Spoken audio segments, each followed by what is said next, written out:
Tyrell. What is happening? Hi, guys. What's up, sir?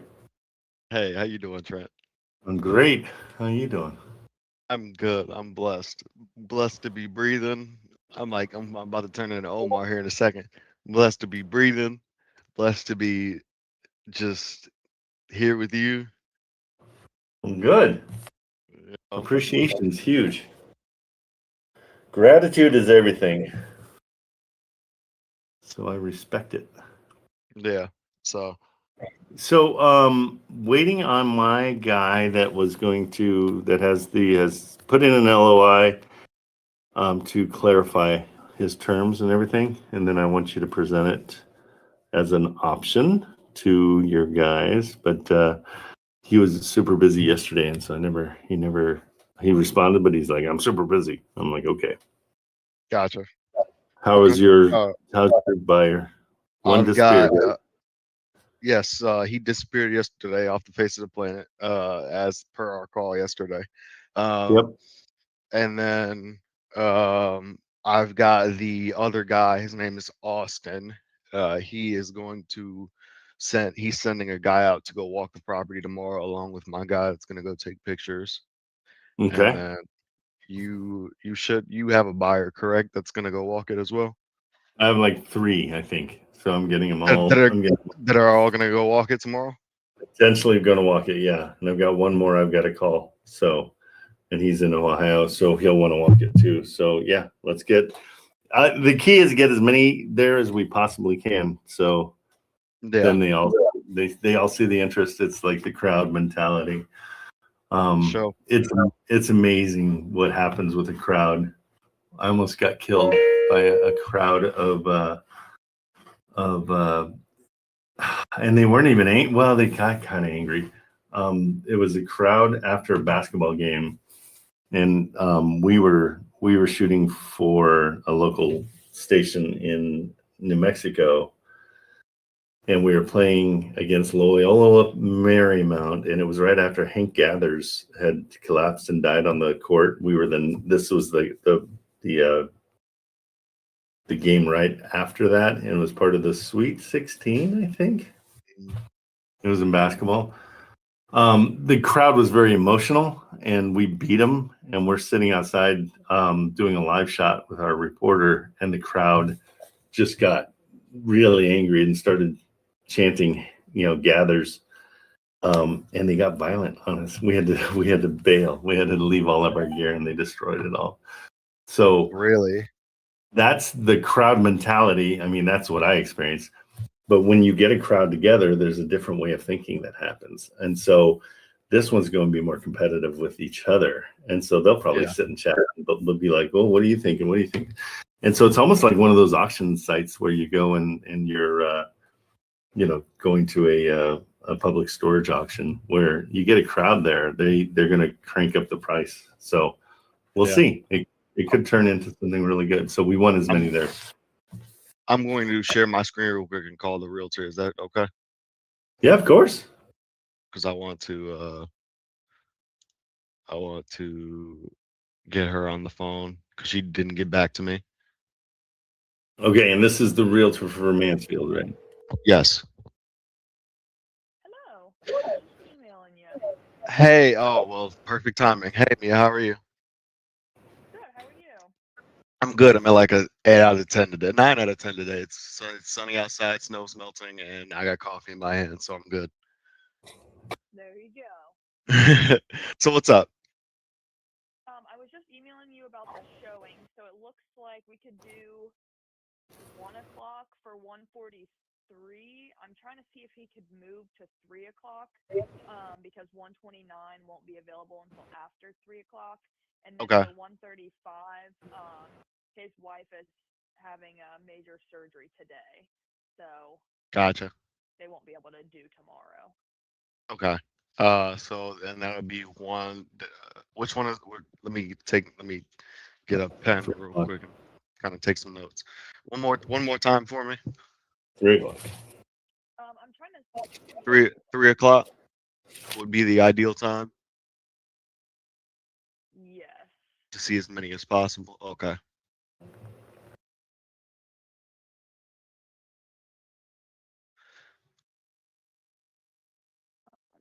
I'm trying to see if this guy will move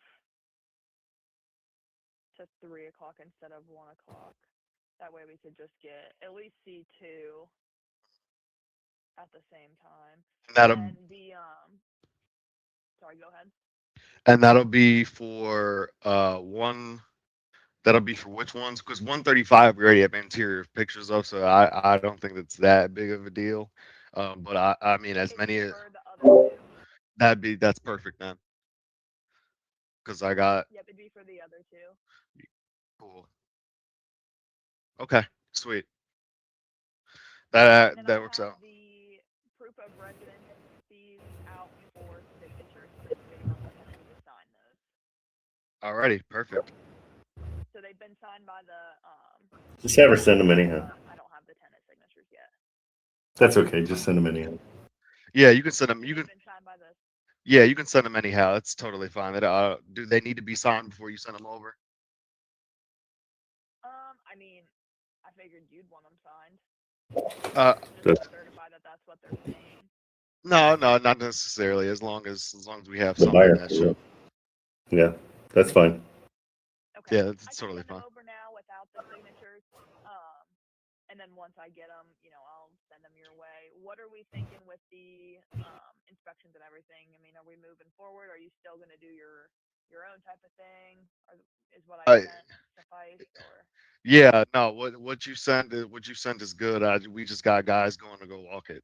So it's gonna be, and then I got a guy taking pictures, and that's gonna be it on our end. okay. And then thank you for those inspection reports. That was great. Yeah, absolutely. They're a year and some change old, but some things have been fixed since then, obviously. But it's nice to have. What things have been fixed? What things have been fixed? I've got the hot water heater. I mean, I don't have a whole list of repairs for hand. Yeah. Give us the big stuff. Mainly, The hot water heater. mainly the general things like water heater, was the roof repair, those type of things. Yeah, the furnaces are still old. They're still in there in working order. Things of that nature. Okay. Yeah, send us anything that you know, just so we can paint a better picture. Yeah, just anything that you have, would be great information, just to paint a better picture as to what we're working with. Like I say it, and then he says, "Huh." Proof of residency things for you.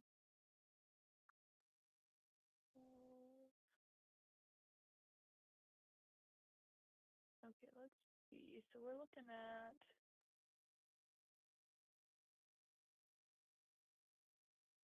And she doesn't have to do it now. She can just email it when she has a second. Okay. I'll send these over now. Okay. Once we do the walkthrough and everything tomorrow, like I said, I'll let you know I'll send you an email once I get everything set in stone schedule wise. Okay. And then, as soon as you guys are satisfied, obviously you have plenty of time for your inspection period. But as soon as you guys are satisfied with everything, then we can get cracking on the rest of it. Alrighty. Whenever you're ready to release that, you know what I mean? Because technically, right now you have until the 23rd to get everything done, which I think up to you guys, of course. But I think really sounding like we might be able to be done by beginning of next week. Yeah. The sooner we can get everybody out there for the walkthrough and all that jazz, we can get going. Okay, cool. Well, I will touch base with you once I have this all scheduled, and then we will go from there. Alrighty, thank you so much, Mia. All right, thanks. I'll talk to you soon. Yep, bye. Good, solid. Yeah, the more we can paint a picture for the buyers, the better. So And I'll get in touch with my buyer and just see if they just dragged their feet yesterday big time. Yep. So 3 p.m. should be the time. Yup. So yeah, 3 p.m. tomorrow. I'm letting my buyer know now. Okay, cool. And Marilyn, if you can let our buyer knows, anybody that wants to go out there, that's going to be 3 p.m. And just say because one of the 134, or is that the one? 135, the one we don't have pictures of, is going to be unavailable to be seen. The one we don't have pictures for, or we do have pictures? The one we have pictures for. That we have pictures for. That's what I thought. Okay. Yes. So, Marilyn, are you awake? Yes. Okay. Yeah. So let's just, when we send it out to the people that are going from us, let them know 3 o'clock is going to be the time, and manage their expectations. Let them know that 1:35, they had a medical emergency, and so they are not going to be able to show that one. But that is the one that has pictures already that we've sent out. The other two will be fully available at 3 o'clock. Thanks, bro. Yeah. Okay, guys, here we go. So Tyrell, great follow-up. And this all came from Tyrell got this under contract, and then we threw it on Investor Lift. He chased it on Facebook. And on Investor Lift, we've had quite a bit of interest. Also, through Investor Lift, they were telling me they're going down to Homevestors convention. I'm like, what is that? Homevestors actually buys properties. I've got 2 of their franchises. So it's a strange, if you want to look more into it, do it. But it's kind of you buy a franchise and then they just hand you homes.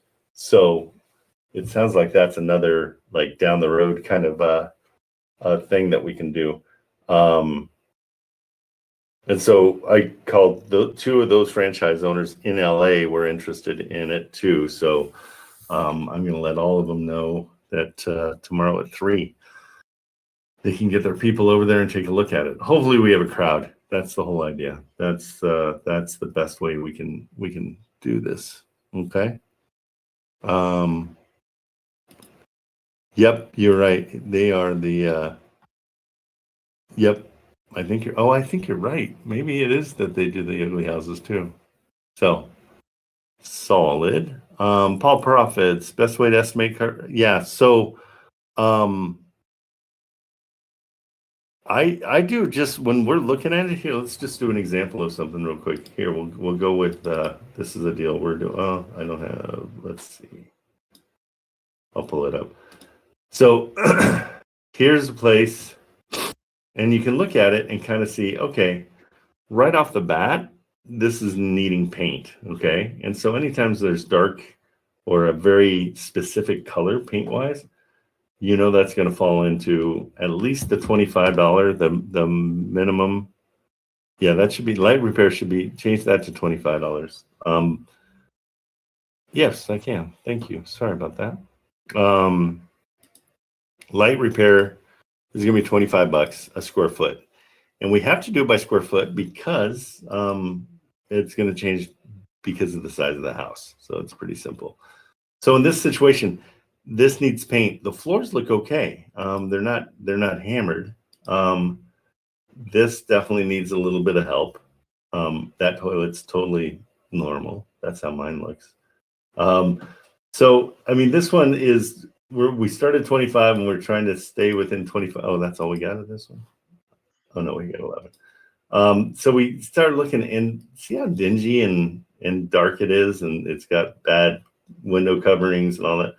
I pushed this, now that I see the floor is a little bit worse, I pushed that up to medium rehab. Oh, and it's getting a little bit worse. But yeah, I would stay with probably $50 a square foot. It might go even a little bit higher. And so on this one, I would say, well, and it's getting worse. So $75 a square foot is, you're seeing studs. You can see into the other room through the studs. This one, I'm going to say is a solid $50 a square foot. Okay. And so we just take the $50 and multiply it by 1,044, 1,144 times, I'm going to call it $50 a square foot. It's about a $57,000 rehab. Okay. General idea. It's not, that's not a solid science. There's a lot of other factors. Do these buyers have their own crews? So the price comes way down. And so if that's where I would do worst case scenario is $50 a square foot, $57,000 for this place. Okay. It's just kind of a simple, just like a rule of thumb kind of a thing. But again, the buyers are going to decide in the end. But overestimate, and if you come in under, that's money in your pocket. So if you're buying it. Make sense? Did that help?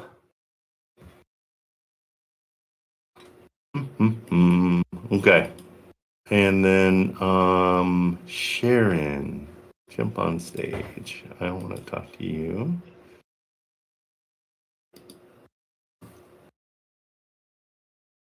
You're welcome, Paul. Yeah, super simple. It's just to get it under contract. And it's to beat them up a little bit. I always want that to be a little bit higher, just so I can get the price down. Okay. Sharon. Good morning. Good morning. You found a good property. I did. I think so. I like it. So let's take a look at it real quick. Did you get it? Do we have it under contract yet or no? No, I was talking to Eva, and she hasn't gotten back to me again. She hasn't gotten back to you? No. No, Okay. no, I mean, I've been talking to her, but yeah, we were discussing it because there are two options that if we will go for 10 years, they want the 50% down payment, but Yeah. Which I think it's cool that we've got options for the buyers too. So what I would do is let's get it under contract for I think it was 6 years. Hold on, I'm gonna check. yeah, that. 6 years. It is 6 years. Yeah, let's get it under contract for the 6 years. And then if we have a buyer that wants 10 years, we explain to them how it's going to work for the 10 years. Because this is well within the Morby kind of method, but it's also a traditional seller finance. So you got both. And I think it's really good. Awesome. Okay. Yes. So let's get it under contract. Let's get that thing going. Do you agree, Eva? That's right. Okay, cool. I just want to make sure everybody's on the same page. Let me just see real quick. I sent the so the terms are purchase price $570, seller carryback $430. He wants $140 down. And we're gonna pay him $1,250, right? A month. Is that correct? Yes. Okay. And his interest rate was 6% in that Yes. Yes. one? Yeah, we want to get that down. I thought the interest rate was lower. So let's tell them that we can't go 6%, but we can do 2%. Because that'll be sellable. Okay. Okay. I don't think So try. he's gonna take it though, because he said that he loses money if it's less. What's that? He said that if it's less, that he loses money. How does he lose money? That makes me nervous. Does that mean he has a mortgage? No, he said he doesn't have a mortgage, but he said that the longer it plays out, then he starts losing money. I don't really understand what he means. So Yeah, I don't think that's true. I mean, what was his asking price? 569, 570. Okay, and we're giving him exactly his asking price. So we'd lose money if we gave him less. Right?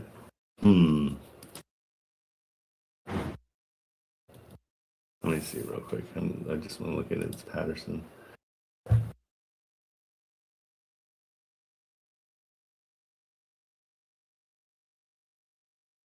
Eva, did you put in the, I know I put a bunch of pictures in. Did you put the offer? There it is. I put it on the side. Yeah. Um, Okay, I've got it. Yeah, just I'm trying to see if we can go. So we're giving him a huge down payment. I have a feeling, I'm going to double check this, but I have a feeling he's got a mortgage the way he's talking. Because there's no money to be lost if you own it. So let's double check. Did you put it in PropStream or no? No. Okay, let me check it. I mean, I don't think. So that's the main question to ask on any seller financing ever is, do you own it outright? Like, do you have a mortgage? Okay. The second they say they have a mortgage, then it's no deal because they can't seller finance something. Okay, they don't have a mortgage. Okay. He said she owned it. She told me that he owned it outright, that he had bought it. Because he bought it for much less, and then he put the money in and put a lot of money in. He really got it looked up nice. Yeah, he bought it for $78,000 in 2019. So yeah. Okay. So stick tight. Just say we need a lower interest rate. But he's gonna. I'm just trying to think of a best way for you to explain why. Yeah, just shoot. Now I've got to. Because I really like this one. It's a solid. Where did I put my stuff? There we go. Purchase price 570. Yeah, because he said if we do seller carry back at 2, that he wanted down payment of 285 if he was going to do 10 years. Yes. The great thing is, I mean, your purchase price is right where. You know what you might do is tell him, hey, I'll give you 600,000 if you do 0% interest. And just tell him, we'll figure the interest up front. And I mean, that's part of the purchase price. See what he says. Give him 600,000. 600. Yeah. If he'll go 0% interest over that 6 years. Okay. Okay. Okay. All right. I'll let you know what it says. That might work. We'll see. We'll see. Thank you. All righty, buddy. See ya. Okay. Yeah, seller finance. When you can get a good seller finance deal, we're finding that they're pretty easy to sell. That's what Tyrell has, and it's everybody's been knocking down the door. So that's a big deal. Okay. All right. Anybody else have any questions? Anything I can answer? Let me check the chat. Do I let my buyer know that there's going to be multiple people there, or is it just kind of like a show up type of thing? I think it's ask forgiveness, not permission. I don't know. That was code for me. Yeah. Do you know what I mean? No.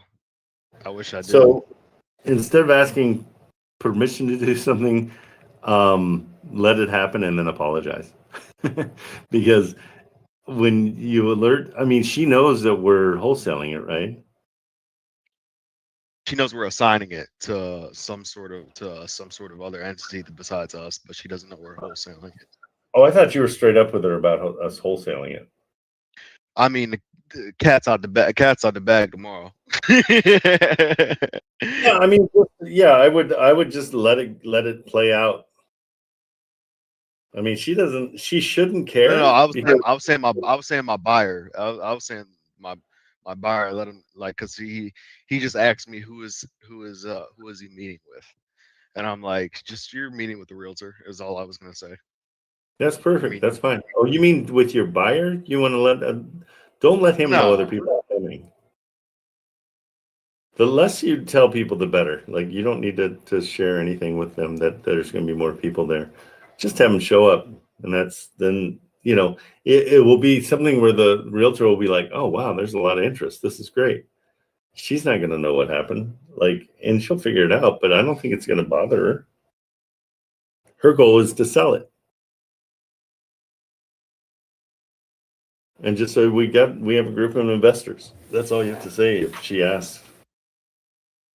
This is part of our investor pool. They wanted to check it out. Yeah. Yeah, super simple. That But makes- yeah, don't worry. So when I say ask forgiveness, not permission, it's like you want to stay out late and you're a kid and you want to stay out till 12 and your curfew is 11. And you get home at 11:30, you just ask for forgiveness, like, oh, I'm so sorry, I didn't mean to be so late, instead of, hey, can I stay out for longer? Because that gives them a reason to say no. And so that's what ask forgiveness, not permission means. I just wrote that on my whiteboard. That's a great quote. Isn't that funny? Yeah, no, I use it probably every single day. I rarely ask people for permission on things that I know are probably going to get shot down. I just do it and then I apologize. What a guy. I wish I would have lived by those words, because I'm the complete opposite. Oh, you're a rule follower. No, I know. We got to get you out of that. Because you're going to be, what's cool is, first of all, you're 25, which you're doing everything right. You're 25. You get to a point where you realize, do I want to lead or do I want to follow? And I feel you want to lead, and you show it every single day. You show up on time, you show up early, you want to get up on stage. You're a leader. You just don't know it yet. Okay? So you're well on your way. But once you start testing it more, it allows you to be a leader. So when people tell you to do something, you politely decline. Or if it's not something you want to do, you don't have to be submissive. Does that make sense? That makes perfect sense. And it's something with maturing. I mean, it's at 25, you spent 25 years doing whatever anybody in your life told you to do. That's just kind of the nature of it, because they held the purse strings or they fed you or they whatever. And then when you're on your own and you've got your own way of living and you've got your own, then you get to start deciding what the rules are. That's what growing is. So you're good. So that's where that saying comes from. Ask forgiveness, not permission. Yes. Yeah. You had a question on TikTok from Z. From who? From Z. Zay? Okay, what's the question? Let's see. I'm rolling back. Yeah. Hey, guys in TikTok, if you want to join the Discord, it's absolutely free. And I can interact with you way better than I can here on TikTok. So let me see. Marilyn keeps an eye on it as she hearts everything. I don't see the question. What was it? Day? Marilyn, what is it? What's the question? Yeah. Z was asking if he was asking if he wanted to build a dispo list in Texas doing wholesaling deals. So what would you recommend if he's doing that? Oh, good. Okay. Well, hey, if you're looking to build a list of dispo deals in Texas, number one, join things like this, because my goal is to build a dispo list for wholesale deals in Texas. Zay, the thing I would recommend is join stuff like this, because there's a bunch of us in here. Right now we've got 16, but it goes up to like 40 or so. We've got 1,000 people that are in the actual Discord. You're going to draw from those. Those are going to be your network. And so I've got plenty of properties in Texas. So you put me on your list as number one. I'll be your guy in Texas. Also JV with guys like me to get started, because I have built a list, and I have a Texas list that's a mile long And so the whole reason I do this is to get guys like you started or going. But it's all about communication. You've got to reach out. So reach out to me, come into the Discord, and you'll be on your way. It's probably the easiest way to do it, and it's free. My Discord is completely free. It's just I've enjoyed working with you guys, and so I just do it for free. Okay, so that's my answer on how to do that. But building your network is everything, and so you get to know everybody. I've got guys in here that they've proved themselves to me, and so I want to help them. And I always say I will give to you exactly what you give to me, and so and usually sometimes more. And it can be positive or it can be negative. So if you give me crap, I'm going to give you 10 times more. And so if you don't follow through, like I've got people in here like Sharon constantly is checking in with me. Robert Draper's constantly checking in with me. And so I'm going to check in with you too. Same thing with Mr. To the Top and obviously Tyrell, because he's up on stage. Trevor is one, Marco's one. It's you are the guys that you're making the effort. And so I'm going to make an effort back. So if you want to join the Discord, that's the easiest way for us to communicate and for me to help you guys out. Okay, speaking of helping you guys out, we got I'm being like I'm dating about 4 different cold calling services because I want my mind changed about cold calls services. I don't know if they're valuable. And I'm trying to vet these guys and find out if they are or not. So what I've done is I've said, cool, prove it. I've got a bunch of students and they all want, I think you guys would pay if for sure you're going to get a good lead. So let's look at some of these leads real quick. This is one they sent to me. And again, guys, when you're in here, don't go calling these people directly. Stealing deals from me.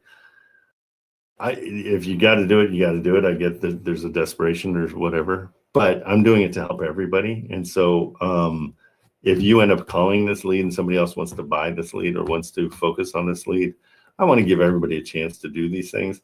But if a bunch of people are calling it, it's gonna dilute the lead. The lead will then be worthless because now the lead is thinking, oh wow, I got a ton of people that are interested. I'm gonna raise my price, and so it kind of disappears. So here's a cold calling company that will, and I'm sharing everything, but here's what they send me. They send me an audio transcription of the call, and so you can kind of decide whether or not it's a good one to call in. Now with cold calling companies, what they do is they say, hey, $2,000 a month, we'll send you 20 leads or whatever it is.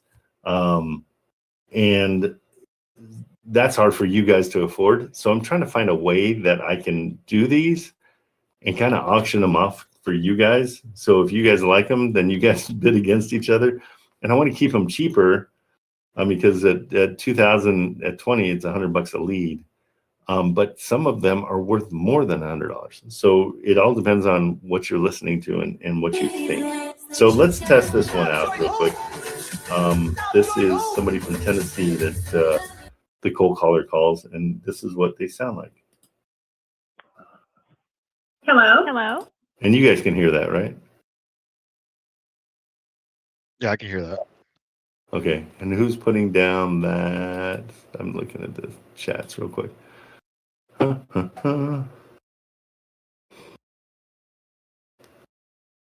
Also, who's putting that down payment up? Did they have partners, etc.? Okay, so you're talking about the that's Sharon's deal. The buyer puts the down payment up. Okay, so that's who's going to come in and pay that. Now, there's a couple different ways of doing it. Like there is a method called the Morby method that large down payments are not a problem because they're over leveraging the property and they're pulling money out at close. Still not a huge fan of it. I'm still waiting for somebody to change my mind. That's why this one will probably be, that's less of a traditional seller finance, and it's more like that because the seller wants a big down payment. they're signing the deals. Sorry, caught the end of it. But no problem. I don't know if I like calling you Uncle Beebs because it just sounds creepy. But so Sharon's going to go get the deal. She's going to get it under contract, and then she will assign that and try to sell it herself. So the whole point is we're trying to get a good deal, an excellent deal, that we can make a little bit of money off the margin in what we buy, what we have it under contract for, and for what we're going to sell it for. Yeah, no, she's not buying it herself. She's going to sign it. Okay, so here's what the lead sounds like. In case you guys have never heard a cold call. These guys are out of Egypt. And there's always a little bit of a language barrier, but this one's not so bad.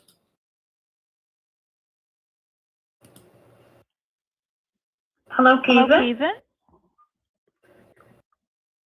Hello. Hello, what's going? Yes, Kevin, this is me. How are you today? Doing fine. Yeah, sir. I'm sorry for giving you a call right now, but actually, giving you a call before about the house on 221 High Street. You told me not available right now. Are you available? Am I available at the house for sale? Yeah, I'm asking you if you think about selling the property right now, or Yeah, I have two for sale. If they're not lowballing. Gotcha. Let me check. You have a two for sale? Or just this one? Yeah, I have a few minutes. Can I give you the addresses and you can give me a call back? Yes, give me. I actually have a one on two. Is everybody getting the echo? Because I'm trying to think of how to. Yeah, there's an echo. I'm wondering how I can. Okay, so it's my audio going to. I don't know where the feedback would be coming from. I'm trying to turn off my mic too. Can I just do? Let's try this. Tell me if that's better. Let me check on 221 High Street, 10-38019. This is correct? That's correct. Okay, what the other one? Not better? 3033 West Main Street. Milan, Tennessee. 3033 West Main Street. West Main Street. MAIN Street. Milan, Tennessee. MILAN. Still good? Is that better? 358. That's correct. Gotcha. So can I ask you the first one on the 221? Do you have a range in your mind about the asking price? Yeah, I do. Do you have an offer? Yeah, sure. But if you have a number already, then share with me how much, if you like. Okay. 221 High Street, 95,000 or 90,000. 95, and you range between 90 and 95,000. 95,000. Gotcha. Okay, what about the one on 3033? 75,000. 75,000. Both of those properties, it's not listed on the market right now, right? No, they're not on the market. That would be complicated. Yeah. Gotcha. For the both, it's a rental, it's not listed on the market. It's a rental. Yeah, one is a rental and one is vacant right now. 221, it's a rental. No, that one's vacant. It's vacant. And the one on 3033 is a rental property. Correct. It's rented right now. Gotcha. For the both properties, what are the reasons for selling? What's making you open Your either? phone call. People are calling asking to sell the house, so just hearing numbers. Yes, I know everyone's selling for the price, of course, and you heard the numbers, but what your motivate you for sell already? What makes you open the idea of selling in your mind? I want to just sell my house. Okay, as soon as possible, just in the few weeks of your month. Gotcha. There's any kind of minor repairs need to be done on 221? It's just cosmetic work. Cosmetic, and the 3033. Yeah, pretty much cosmetic. It has new windows, The roof is 7 years old. Water heater is 5 years old. My bathroom has been updated. Yeah, got you. So your name is Kevin, and the address, the first address is 221 High Street, 10380119, and the other one is the 3033 Main Street, Maryland, Tennessee 38358. I'm correct? Yeah, that's correct. Do you have any mortgage for any one of those properties? No, free and clear. Great. Okay, so I will give you a call back on the same number, right? Yes. Just need to select the morning or the evening. What's the best time for you? Morning. Okay, thank you for your time. Have a nice day. Okay, so that's a cold call. They really, I mean, let's talk about it. I mean, as many people that want to get up on, I really want to see where you guys are at, like, especially the guys that are doing this kind of on the side. You know, is this something that would be valuable to you? Is this something that, hey, you know, I could pay for this lead, I wouldn't have to call for it. You know, is that something valuable? I don't know. How much is going to be depending. I think it depends on the deal. Like, there's some that are going to be, hey, you know, I'm not sure if this is a deal. It's going to take a lot more work on your side. Something like this has 2 properties, so it's got a little bit more value.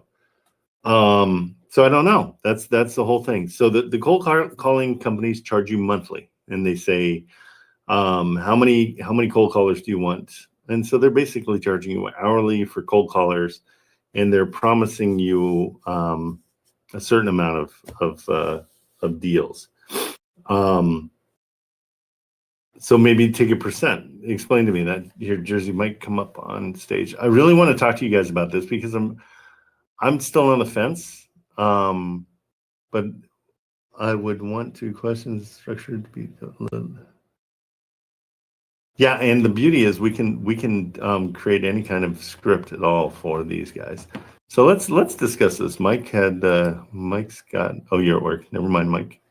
Never mind. Mike's at work. I love when you guys are at work. He cracks me up. Okay, I'm taking you down. So yeah, well let's keep on doing through the chat then, if that's easier. So the value of it really depends on the deal. If the commissions. If the commission is smaller than 200 a lead, it's harsh. Getting 3 or 4 leads paid for, and for a non-working out. Okay, Marco, you're coming on stage because you type like a 4-year-old.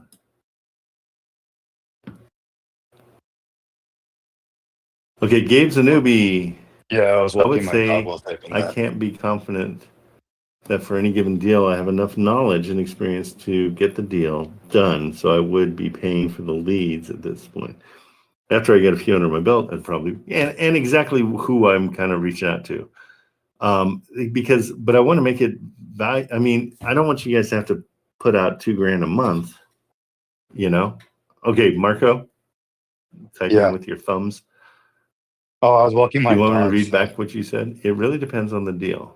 If the commission is small, then a $200 or 200 lead is harsh, or getting 3 or 4 leads paid for a non-working out.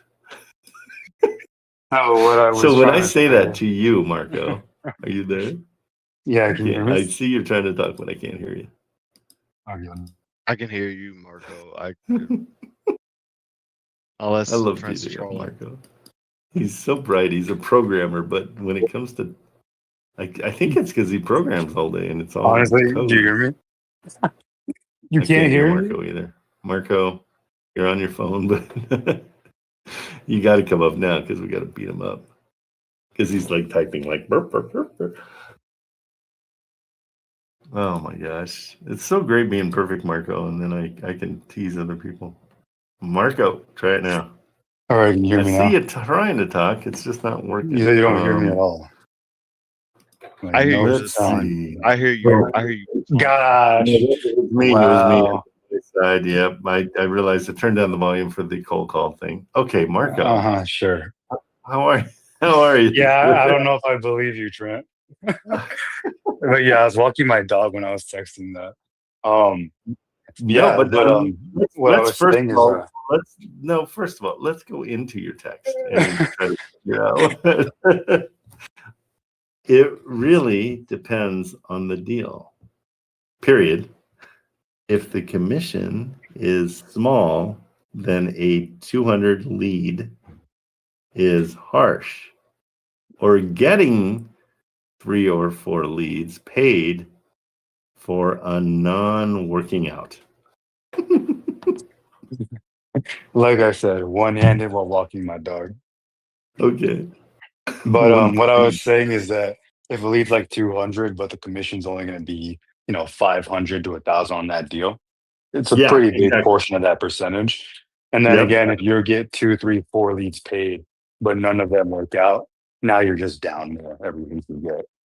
Yeah, and that's where I'm at with all that too. And that's why I'm trying to think. I mean, I'm willing to take the risk because I'm going to be out $2,000 a month is what it costs basically.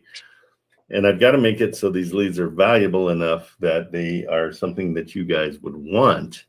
But also kind of what I want to do is, since each lead is different, I think we've talked about it before, is almost auction it. Like this one, I think it's valuable because it's got two different properties on it. So it's kind of a 2-for-1. But do you feel like you could call on this and it would turn into something? Yeah, that's where it all comes down to. I've got an idea. Oh, geez. I mean, oh, good. Yeah. What are you thinking? Don't worry, Tyrell. I support your ideas. Hey, look. Okay, so you're forking out $2,000. You're forking out $2,000 already, right? Yep. What if you just gave me the lead, right? And we just did like 80-20 commission in terms of in your favor, right? And and I just closed the deal. Okay. So you want me to pay just to test it out? I don't see the upside for me there. Yeah, I was gonna say, is he going to break even if he does that? Well, not really, because I can do it myself. Well, you wouldn't have to touch it. That's the thing. I'm saying 80-20 in his favor. Does that make sense? No, I get that. Of course. I mean, but how many leads are you getting per $2,000? About 20. That's what they're saying. So a good amount of those would have to close in order for his 10% increase to actually cover what he spent.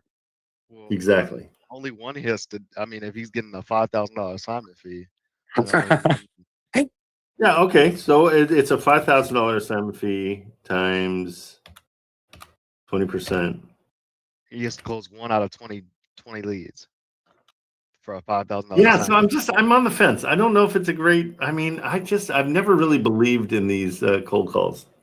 And so that's why I'm I want to vet it for you guys, so we can see. Because what I'm thinking is, there's going to be some that aren't that great.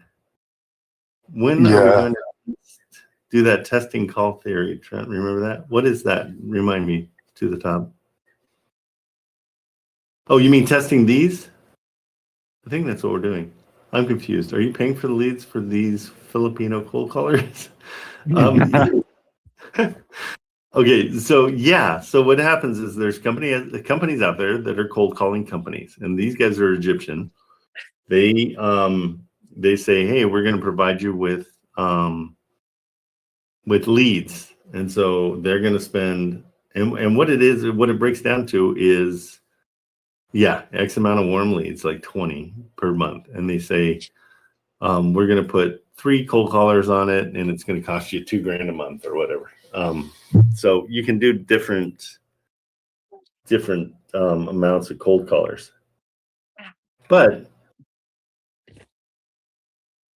I'll call myself for that. Yeah, okay, that's what I want to get out of you guys when we call the realtors from different people and different accents. So yeah, I remember now, Mr. To the Top. Yeah, I was going to call and try a different accent and see if I don't think we will do that. No, I feel silly doing it. I think it's too expensive. I agree too. I really do, because it just because there's no guarantee. Yeah, you always run the risk of all 20 being Thanks, duds. Aaron.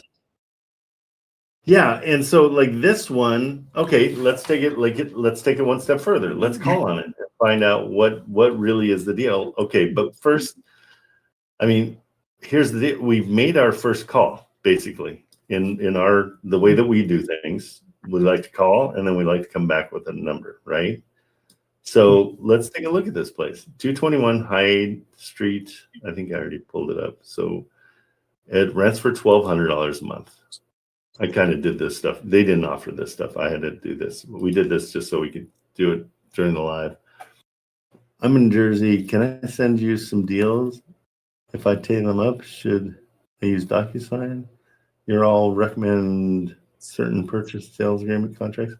Yeah, Beeps. That name's horrible. Beeps.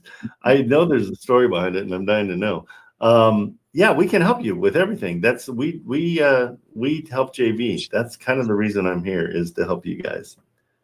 Why doesn't Trent just hire the cold callers directly and just add it to your platform? Oh, that's a good idea. So you're saying I do it and then I give them to you guys free and do like a $20, $30 a month kind of a thing? Oh, or what you could do is kind of like what he said, but to test it out, you could pick like someone like Tyrell who's already closed a few deals and have him hyper focus on some of the leads that they're generating, so you can get an idea of how many are actually closing. Cool. I love all this feedback. Is huge. Okay, let's look real quick. So this one, even though he said it's 1,200, is that the one? Sorry, going back. Yeah, the rent was 1,200. No, it's 1,000. So this guy wants a. So it's not a great deal. That's the other problem is I don't. We've got to. We have got to figure out a great script for these guys because they're. I don't know. So this guy's asking 99 for this one, right? Let's run it through Atlas and see. It might not pop up because it's off market, but let's see. So he's asking that. And again, hearing the call, I like a lot. Exactly, Toby. You're dead on. We're going to offer a lot less. If you go to Fiverr or TrueLines, you can get callers for cheap. Yeah, I think you're right there too. But you got to train those callers. You got to make sure that there's somebody watching them and keeping an eye on them and making sure that those. And so seriously, I mean, I'm coming to the point where I don't think these cold callers are that great. So I have an idea. Shoot. Have you heard of that guy calling Wholesale to Millions? Yeah. I think he uses like AI software to like increase his I think he does like email campaigns and stuff. Yeah, no, I doing think it with something AI. like that would actually be more beneficial than cold calls from leads like this. Yeah, I think so too. It's and those AIs are like getting better and better and better and better and better. So Wait, because now you got me. Now I'm thinking, right? If you're paying okay. Now we're in real Hear trouble. me out. Hear me out. Hear me out. Yeah. I don't know. This is gonna get. How do they get their leads? Pay per click, I'm assuming. Exactly. Okay, so you're going down the road I want to go down. The road I want to go down is spend that same $2,000 on ads that says I'll buy your houses, just like the I buy your houses people. That way they're coming to you. That would be really good as well. Then you can sell the leads directly. Because look at this lead. I mean, I'm just breaking it down. And again, I want somebody to change my mind if you can. I just don't believe in them. So this is off market. Ignore the fact that it says 72,000. We know from the call that it's 100,000. Like he wants 90. What was it? Hang on, sorry.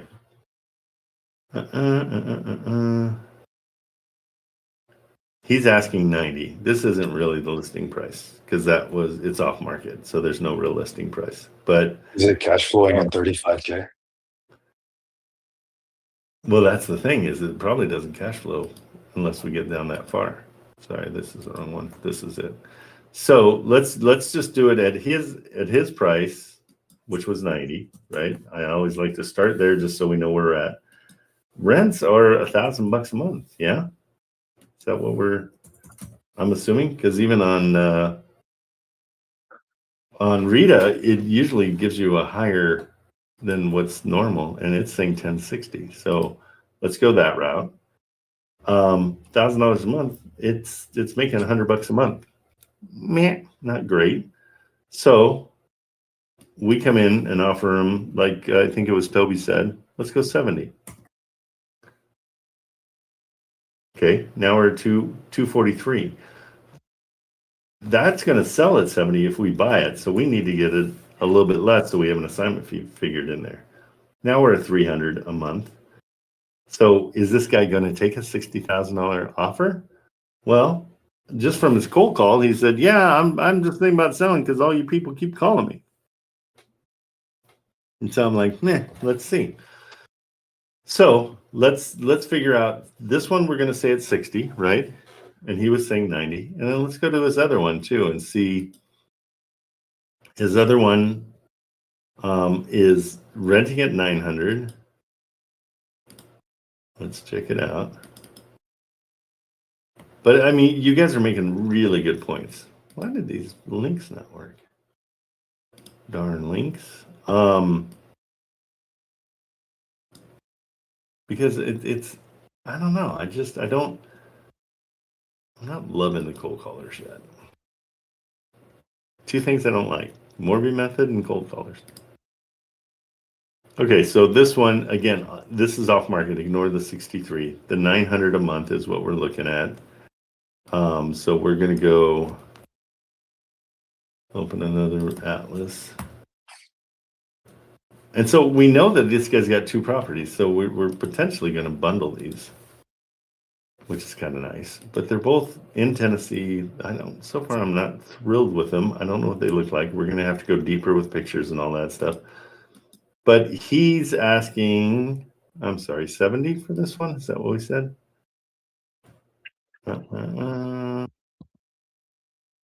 Where's the second one? 63 is what, but what did he say? I think he said 75. Oh, yeah. He said 75. So we'll come in and offer 40. So at his price, it doesn't cash flow. And so that's what we explained to him. And it's at 900. So I'm doing a lot more figuring, like underwriting right now than I usually do. Just because we've already made the first call. We know exactly what his motivation is. We know where he's at. He's just kind of ready to leave. So I'm going to say this one's probably 50. Then it comes up to our cash flow of 306. And the reason I like a 306 or a $300 cash flow is because I know I could probably sell that at 60 if I had to. And so at 60, they're cash flowing a good 250-ish. And it's got potential. So this one would be 50. The other one was going to be, I wrote it down, but I didn't write it down. So 50, and what did we say on the other one?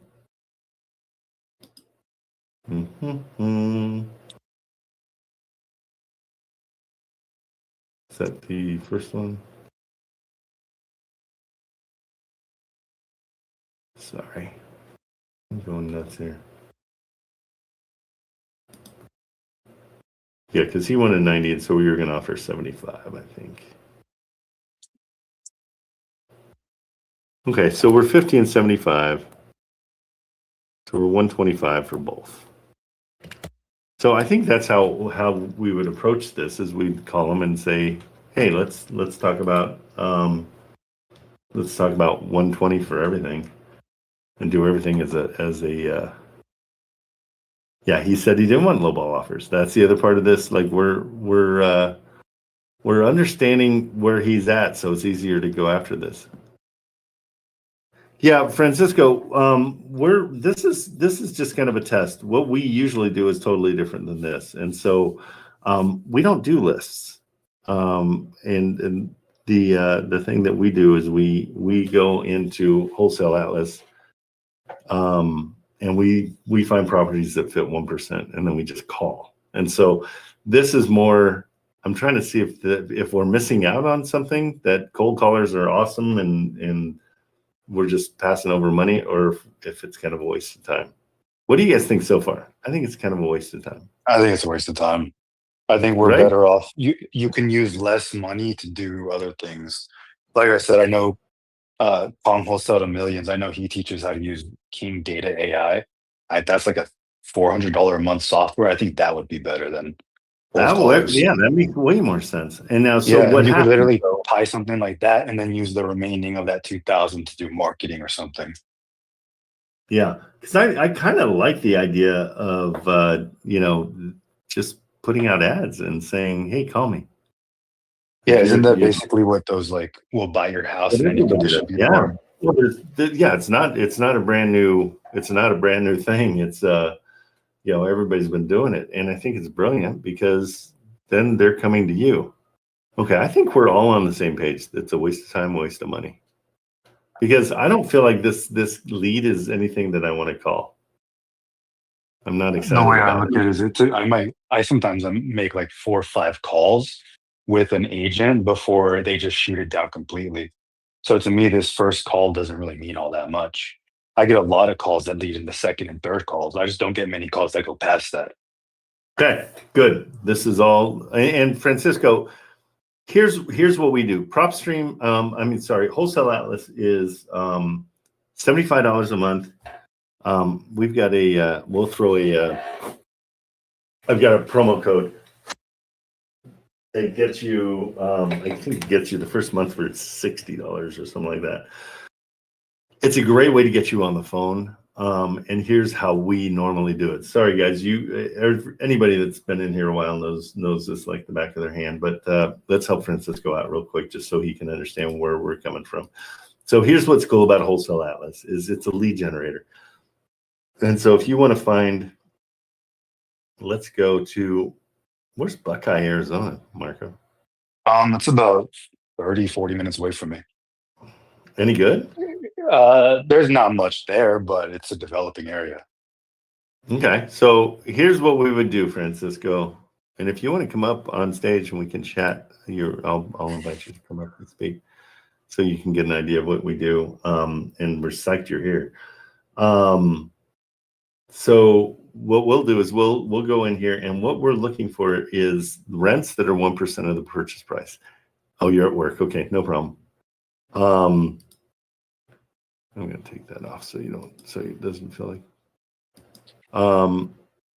So hold on, shutting this down. Okay, so Buckeye must not have too much. Let's go someplace easy so I can just make my point. Back to lead gen. Come on. Oh, everything's locking up. Yeah, and guys, if anybody wants to call that cold call, I'll give that to you, and we'll do the 80-20 split like Tyrell said. But feel free if you've got that, you can call it, or we'll put it up, and whoever wants to. I want one person to decide that they want it, and I'll let you guys chase it down. But right now, I'm going to show Francisco how we do it. Let's go to Kansas City. This might be good. I haven't been here before. What it's doing is it's searching. It goes through Zillow's APIs and PropStream's APIs, and pulls the information from those different places, and then it sorts it by these little, I call them like baseball cards. What I'll do is I always put them, let's refresh and get more of them. So we got 64 leads, and that's not a ton. I sort them by price, low to high, and then apply the filters. Now I get to see that here's a place that's $79,000, but it rents for well over the 1%. And so in easiest form, I just get on the phone with this and I call them. And that's as much underwriting as I do. I like to get on the phone and just call away. And so I'll show you how it works. Bring your canvas and imagination. This one's More than just rehab. This is a big project. It could be a dream home. Okay, so he's already warning us that it's pretty hammered. Let's call him, find out what's going on. They're asking 79. Looks like there might be a new Windows already, but it seems like it's something that somebody's already gone through. So we're doing this for Francisco just so he gets an idea of how we do this. And anybody else that's new in here that hasn't seen the way we do it, or the way I do it, I guess. You guys are just being nice. So I call right away because for me, I just want information. That's the most important thing to me, is as much information as I can get right away without having to do any kind of underwriting. Anybody that is going on at night, sorry, I've got a million programs open, and so it is having a hard time doing what it's supposed to do here. Anybody that's going on at night and building a list to call the next day is wasting their time completely. And the reason is you don't know if those are still available. You don't know if they're, if it's something that somebody called on and bought the day before. You don't know. So my thing is I want to call and get in touch with the realtor immediately when I see it instead of waiting to do it later. So here we go. I'm going to call. And let's see what we got. The cool thing about calling too is if this one doesn't work out, they might have others. Am I echoing still, or are we good? You're good. You're good. Thank you. Hello, it's Raymond. Hey there, how you doing? I'm calling about 725 Stewart Avenue. And just by the description, it seems like you're warning people about this one's pretty hammered inside.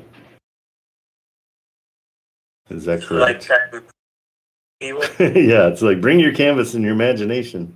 This is more than just a rehab. And so I'm just wondering, is it pretty beat up inside, or what are we looking at? Okay, I'm actually not sure what you're talking about. Is this Rodrigo? No, this is Raymond.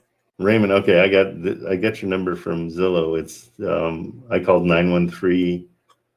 913-568-4888. Is that you? No, it's not. Okay, sorry about that. Okay, called the wrong number. Nice job. Yeah, whatever. Shut your mouth. Why didn't you just copy and paste?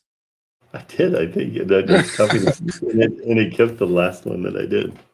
So I know that was somebody that I talked to before, and so they're probably like, "Why are you calling me and talking about this one?" Shoot.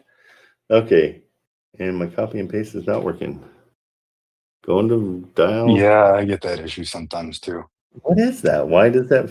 I have no idea. 568. I gotta check my 4888. He sounded familiar too, and I didn't write him down, so it wasn't like it was a deal or anything, so that's good. Okay, trying again. Here we go. Francisco's is a horrible example so far. Only because of me. Okay, so we're calling on this one. Here we go. Come on. And as we're dialing, I'm checking everything else out. So I'm looking at what the rent's possible here as it's connecting. Oh my goodness, we are having a day. Hi, this is Tamara Guthrie. Please leave a message after the beep. Okay, that is not the number either. What the flip am I doing here? I'm going to go use Zillow's number.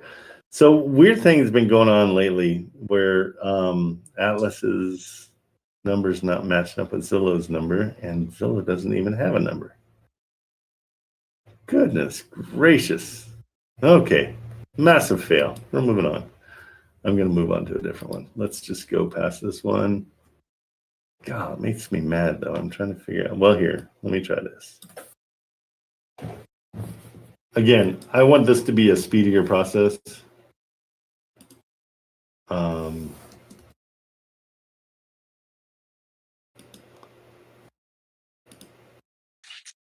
Here he is. Let's see if this number works. That is not even close to the other number either. Trying again. So what's been going on is they keep on giving these. Okay, and that copied and paste. Okay, we're on fire. This is turning into a variety show more than me teaching it how. So me just fumbling around.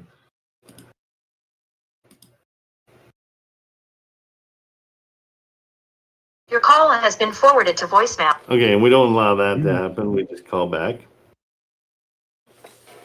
And we call 4 times. Oh, good. Call has been forwarded to voicemail. Oh, that's faster. So he answered, but I mean he ignored it, which is good. That means there's somebody alive on the other end. And I just played dumb. I'm like, oh, okay. Did I call you 18 times? I didn't mean to. So we're. Service. Hey there, how are you doing? I'm calling about 725 Stewart Avenue. Is that your listing? 725 what? Stewart Avenue? No, that's expired. Oh, it's expired. Okay. Yeah, sorry. All Hey, right, thanks. All right. do you have anything else like that in the area? Dummy. Why'd you hang up on me? Okay. Okay. Freaking Atlas is giving us expired listings. Hold on. I gotta send that. Go to Zillow, see if it's off market. What's that? Is it off market on Zillow? Yeah. So yeah, I've been getting that problem a lot lately. Yeah. I've been making calls without looking on Zillow, and they're all off market. Okay, so that's something to watch out for. Hey, Marilyn, can you send that address, please, to Artman and say we're getting expired listings through lead gen, and that's no bueno. Yeah, okay. You don't have to say no bueno, but you can say. Not working. Okay, so hey, Francisco, that was a horrible fail. So let's go to Ohio real quick. Ohio seems to be our kind of go-to. It's always got something going on. We're doing the exact same thing. So we're going to sort by price. We're going to go low to high, and we're going to see what's out there in Ohio. I'm going to go to down a little bit further on the page because I've hit those top ones before. I know. Okay, and so what we're looking for, I'm going to go to page 2. What we're looking for, again, is this place is $64,000. It rents for $1,200. If it rented for $650 a month, that would be 1%. It rents for double that, which is awesome. So let's try to analyze this one.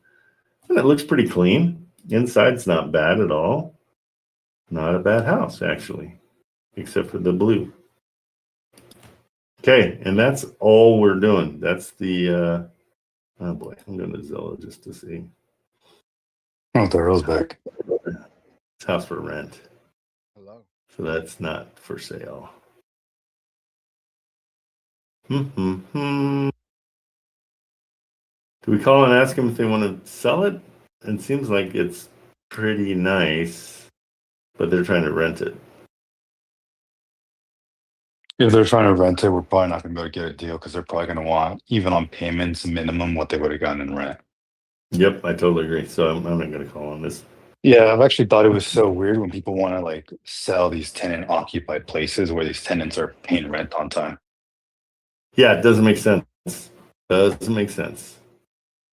Okay, well, this kind of leads into, so Francisco, do you get the idea of what we're doing?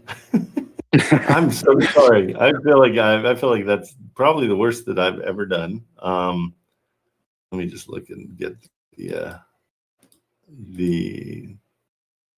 in theory. Okay, thanks. So dumb.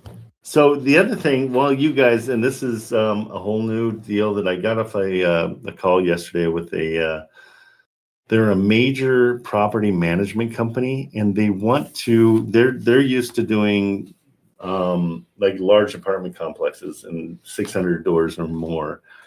And they reached out to me and said, hey, you've got a line on the things that we want to go after, because right now we've got our big properties, but we got people sitting around And we could handle doing property management for people who are the smaller ones, the 10 property owner or the 50 and under. And so if you guys come across people who have, you know how when we go into PropStream and we see that they've got other listings, other other properties. Any of those people, send them my way. I'm going to put them in front of these property managers to sell them on their property management stuff. The company's awesome. They've been around for a while, and so they really know what they're doing. And I have a list of everything that they do. They will do. Nope, Marilyn. That's my stuff. So they'll do. Yeah, don't put that one out, Marilyn. We got to put ours out. Copy. Thank Sorry. you. Yep. So they are looking in primarily Orange County, which is where I live. Super high rents here, and we haven't searched Orange County for anything because we can't buy it. So as you guys are looking for things, if you come across anything like that, and I'll give you their buy box and what they're looking for, but it's Orange County and Iowa is where they have their broker's license right now. And so if you come across people that have a portfolio that they're not selling, that they're hanging on to of 50 or less, just send them my way if you could, and I'm going to see what we can do. Okay, RV Park in Ohio under contract. Can we JV on this one? Absolutely. You, Francisco, you seriously want to JV with somebody who just kind of fumbled that entire last like 15 minutes? I really respect you. Is it an RV park or is it a mobile home park? Because they're two different things. And tell me a little bit more about it. Okay, you're a moron, but okay. If it's an RV park, you're looking more at a business. Okay, so that's more of a business, right? Because you have to have people there to run it and all that stuff. Mobile home parks, again, it can be a business, but if you're just buying the pads, I have a buyer. Their buy box for mobile home parks is 250 spaces or more. They don't want to buy any of the mobile homes. And they need to cash flow yearly 1.5 million. And that's their simple buy box. So if you're looking for those kind of things. Oh, good. Okay, Stefan, I'll tell them. Like they are expanding because they've been in Orange County and they've been in Iowa. And they just have to get their broker's license. Current owner is willing to stay and manage the property. It's 99 pads. Excellent. Okay. Tell me what's the price? What's the state?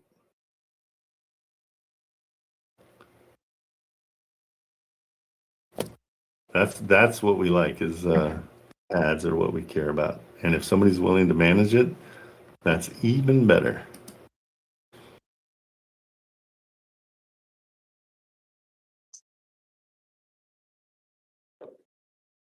Hey, Orlando, let's see. You sent me a DM.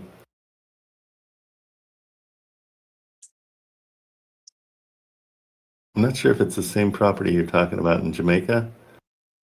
Oh, no, you're in Jamaica. Hold on. Okay, let's see. Orlando, are you in the audience today? I'll reach out to you.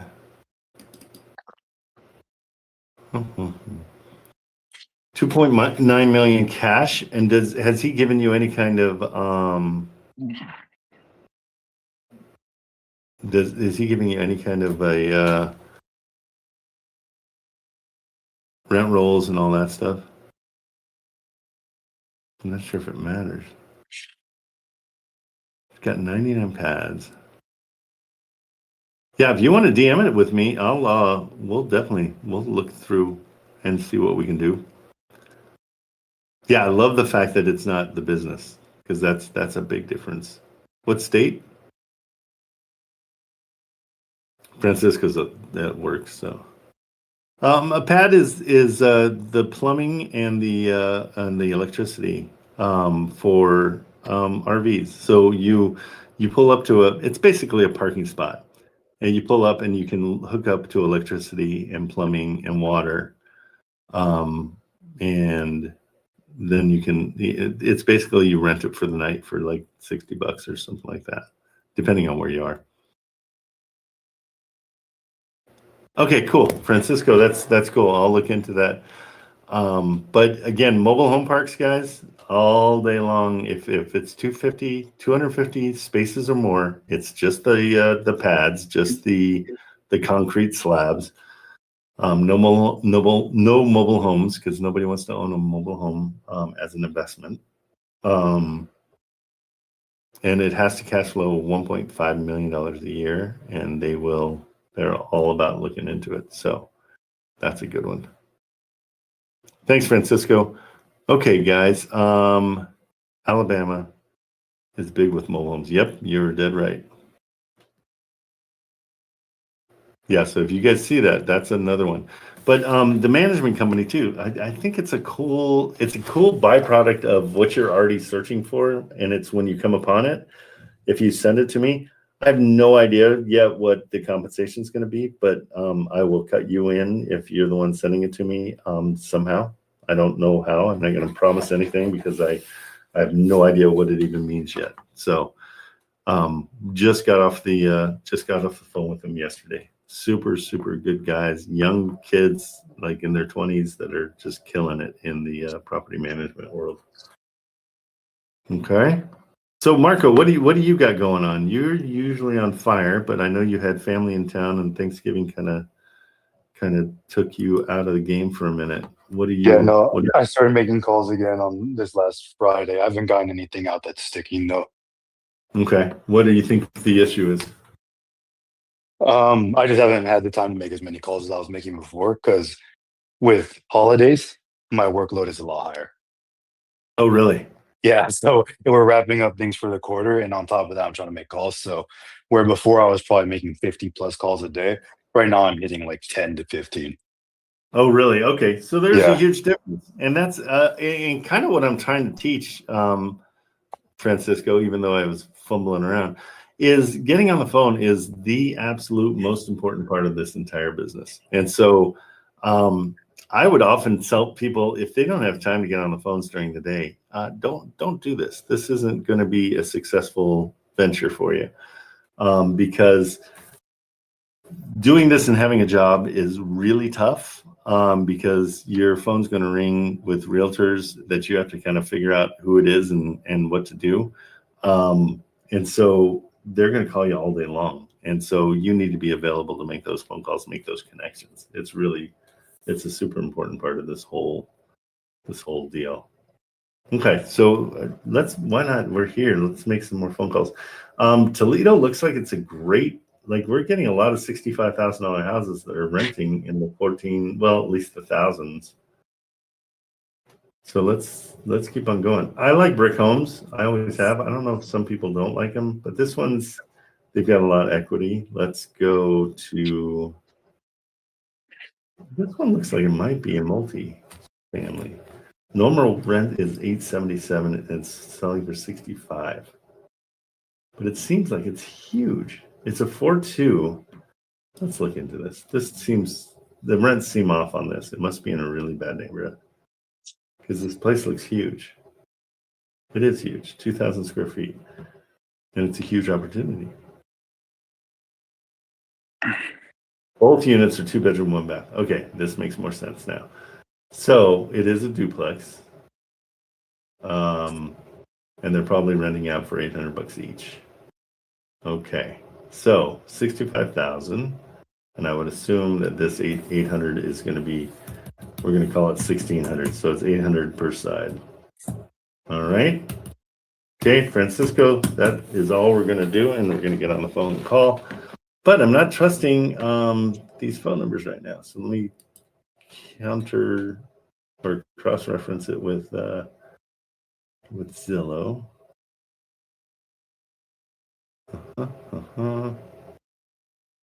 What is going on? I think that's the problem is Do you see where I don't see a realtor's number on Zillow anymore?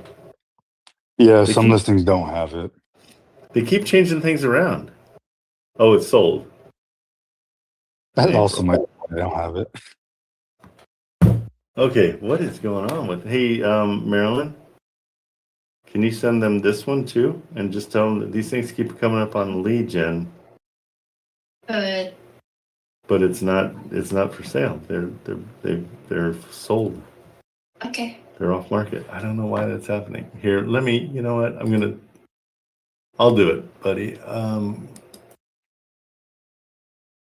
Let's get some Yeah, I answers. was having that issue a lot when I was looking throughout Detroit. Detroit too? Yeah, a lot of the properties I've been calling on in Detroit, I'm getting this exact same thing where it's already sold. Okay. And it's been off market for like it's been like sold for like 6+ months. Okay, let's see. I had one in Indiana. Yeah, yesterday that was the same situation.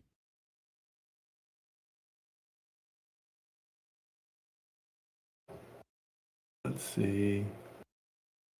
Hey, Marilyn, did you send him that other address?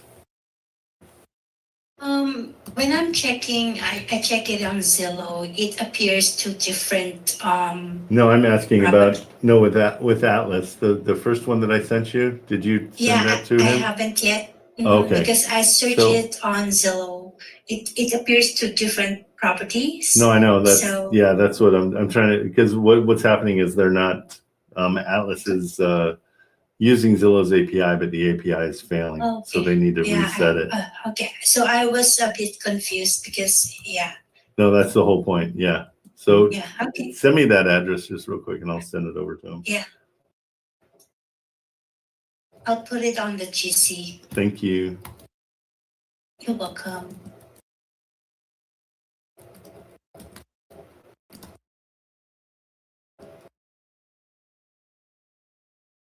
Here's the first one. Thank you.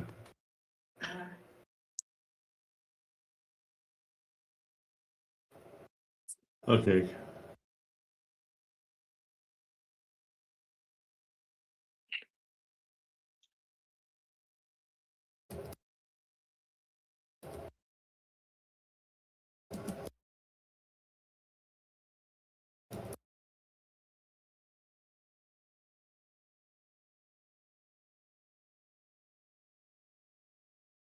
Okay, we're helping out the guys over at Wholesale Atlas because sometimes they don't see these issues because they're working on so much other stuff.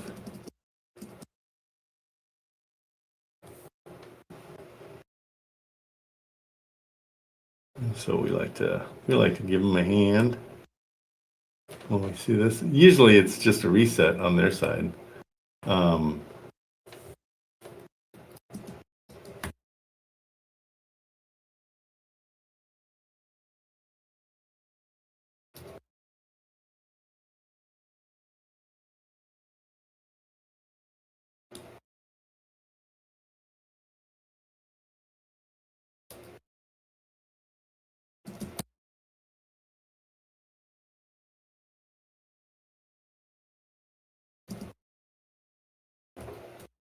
Okay, so let's see.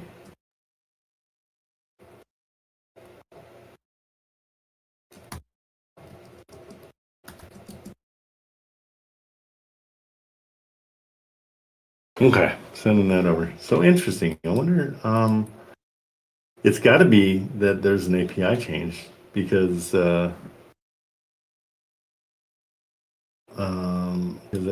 Atlas pulls it from Zillow directly, and so,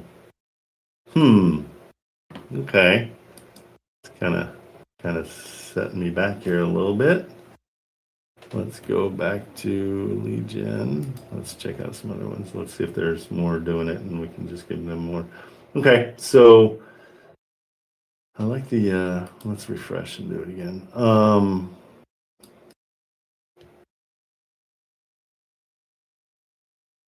Sorry, guys.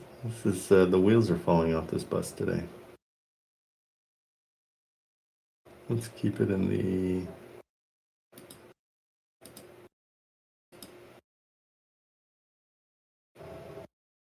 175, 164. Those lower priced ones are simpler.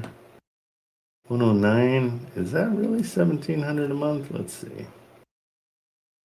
That's got possibilities. If it is. Okay, we're going to see if this is actually the phone number. Let's check Zillow too. Hey, Trent, I have a question, kind of Yes. unrelated to this property. Yeah, absolutely. How common are these mobile home pads with 250 plus? Well, it depends on what type of the country. Like, just, I mean, I've told you guys before, my family owns, they're the largest mobile home park owners in the country. They have 63 of them.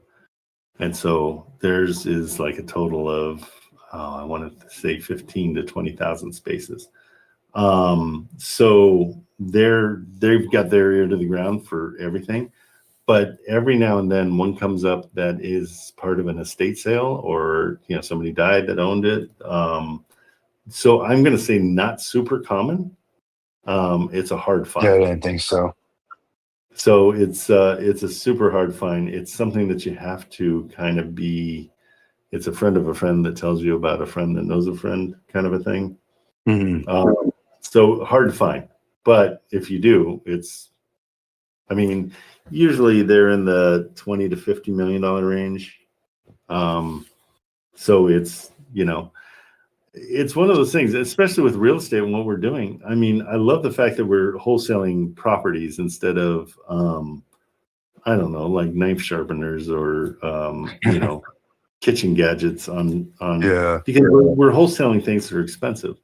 As you're doing this, you're going to increase. You're going to go into, hey, I realize that, it takes just as much to sell a house as it does to sell a 100-door apartment building.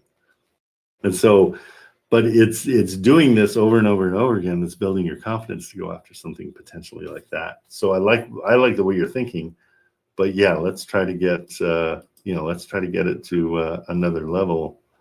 But yeah, it's something.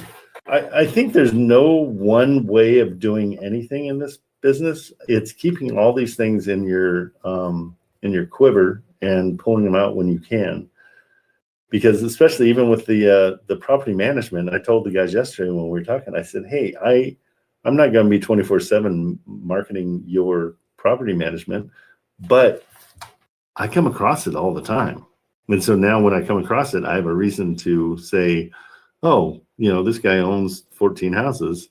Wait, I got a solution for him, and then I can hook those guys up. You know what I mean? And so it's you might come across a mobile home when you're looking at something else, a mobile home park. So do I think you guys should go out and just chase mobile home parks? Probably not, because they're few and far between, and there's Goliaths like my family's business that they're already doing that. So that's kind of where I'm at on that. If you come across it, it'd be great. Okay, SBD team. Let's see what they have to say. So this is 913. The one on Zillow is different. And so what we're finding is when we're calling that other number, it's taking us to a pool of realtors that are all kind of grabbing at these things. Oh boy. Hang on just a second. Got too many things open.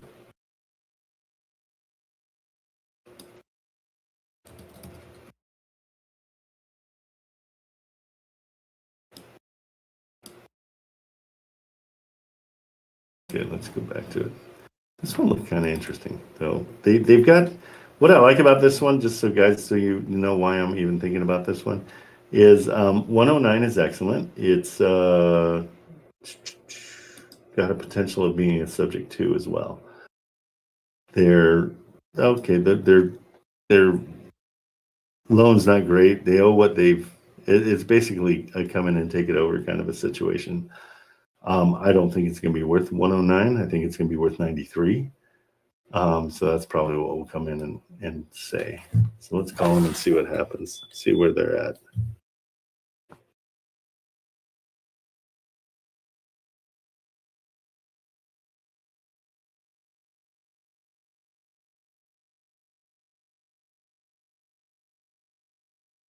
Press 1 to be connected with the agent.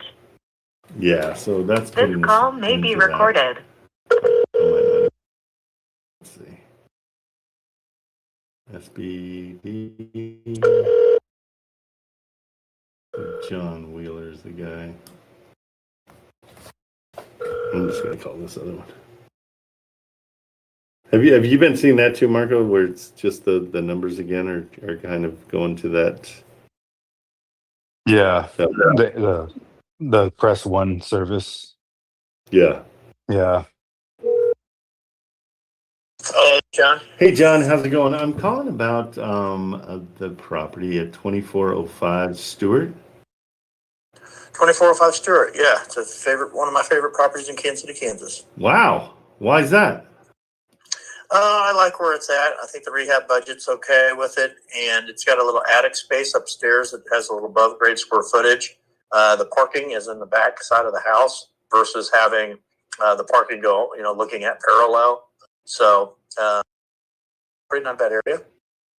John, you've got your crap together. This is really refreshing. Thank you for. No, my stuff's always together, sir. I try to keep it high and tight for you. Well, you do it. Okay, so tell me. I see there's through public record. I'm seeing there's a mortgage. Is that true, or they own it free and clear?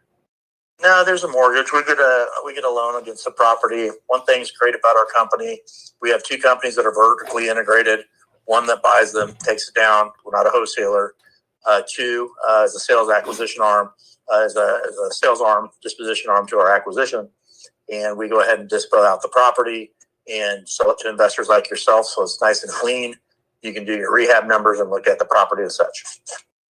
Holy crap. Okay. And you guys are SB. I'm going to write you guys down because that's SBD housing. Yes, sir. And do you have a website that shows all the stuff you have? Sure does. SBDsales.com.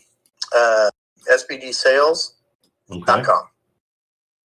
All right. Well, I'm going to check out pictures more. Of profit analysis in there. What was your name, sir? My name's Trent. My last name's Kamerman.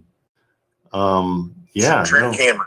Kamerman. Yeah, like a photographer. Kamerman. Kamer. Cool, Trent. And then what brings you from California? I see that 949 Irvine area code.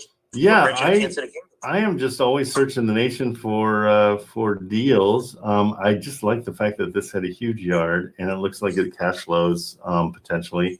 What are you seeing as rents there? I'm seeing like about $1,000 a month. Is that right? Oh, no. If you got the upstairs finished, it's a 3-bed, 1-bath with a 1-car garage downstairs with plenty and ample of parking. I think you're going to be more in the $1,300, $1,400 rent range. Okay. So now you guys, you guys own this. This isn't owned by somebody like. No, we own the property.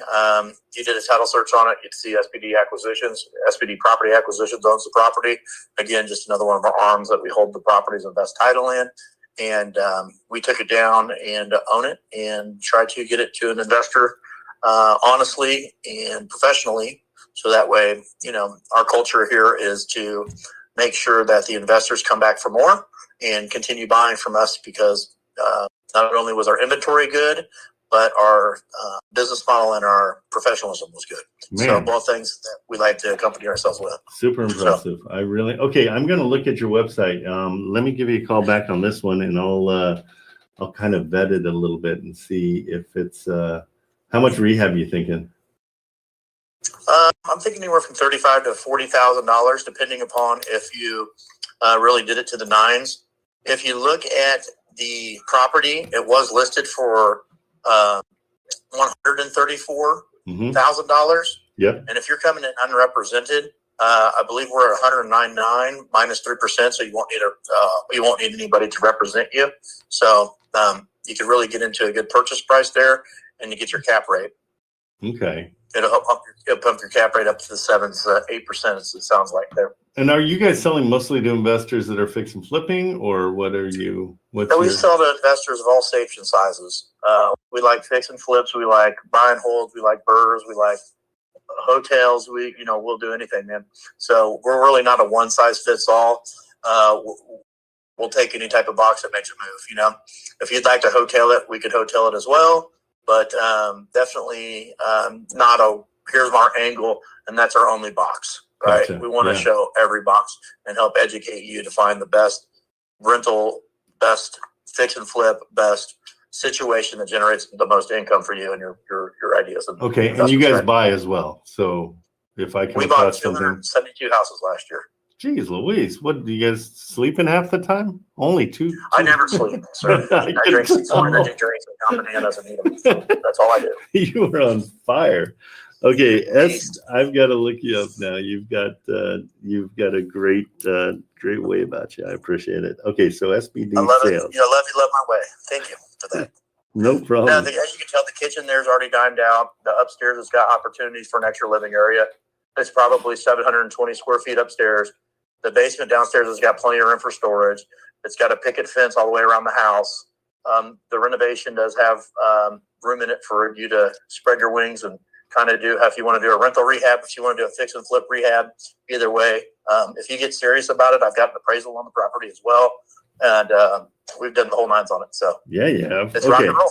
You are on fire. And tell me your name again, John, right? My name's John Wheeler, like a four-wheeler, or you can call me a big wheeler. You are such a sales guy without being a sales guy. It's kind of cool. Like I'm not really a salesman. No, you're not cheesy at all, and I love it. But your words all seem cheesy, but they're not. You're freaking on fire. I'm impressed. I think you're awesome. I love not being cheesy, but cheesy at the same time. Yeah, no, it's you're on a tightrope and you're nailing it. I really like you. Good stuff. Okay, I'm gonna look at your website and see what else is there, and you guys buy too. So if I come across something I don't love, I can't imagine you're not gonna already know. You'll know about it, I would assume. I'll know it like the back of my hand, sir. Yes, sir. Okay. Yeah, I've got 34 listings, or what I like to call opportunities that are available for you. So if one of them doesn't fit, we'll find another one that does. Okay. You're awesome. Thanks so much, John. Trent, I appreciate it. If I don't hear from you, I'm going to call you back. So don't be afraid to hear from me. I love hearing that. That's awesome. I'll keep you on your toes, brother. Let's get one in the books. Okay, perfect. Thanks so much. Thank you. Later. Okay, guys, if that guy was like the coolest agent. Most perfect. Now, the problem is, am I going to buy this and be able to sell it better than he did? No. It's an interesting situation. He's super cool. But if I find anything in Kansas City, I'm going to call this guy. Say, hey, do you guys want this? If I get a new contract in Kansas City. But he's on fire. That was really good. But like full on salesman, but I was okay with it. Like all the cheesy stuff. Like I'm on it like mayonnaise on bread. Like, he's just like, okay. Kind of that kind of I'm just trying to figure out how to use him to our benefit. If I'm buying these 100%, he's the guy. What do you think? Like it seems like anything that I find in Kansas City, he's going to know about. Right? Don't you get that feeling too? Yeah. But am I going to be able to buy things from him? He and I are going to talk again. There's more opportunity there than just this house. I got to figure out what they are all about. Okay, so that's SBD sales. Guys, look into that. That's pretty cool. He's hilarious. I sense military out of him. I don't know if I'm right, but I think he seems like he had a military background of some sort. Let's see. SBD sales. Uncle Beeb. That's an interesting name. I know. And then he's like, just call me Beebs. I'm like, I don't know. I don't know if I want to. SBDsales.com, he said. Oh, I'm gonna be bummed if that's not right. Okay, I'll have to look him up. Interesting. So check that out. SBD.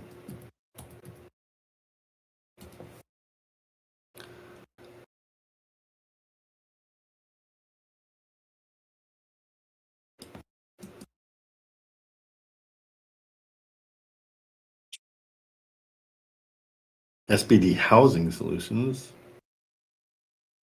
That's probably them. But I didn't see SBD Sales. Jeez, Louise Empire. That's cool. Okay, so what we're going to do, I've got one just outside of Kansas City. I think it might be too far away for him. Okay, I'm keeping that as a... All right, okay, what else we got? Let's see. For the buy boxes in Indiana, what were the dates we have for those? Like for the built after dates? In Indiana? Yeah. Let me look.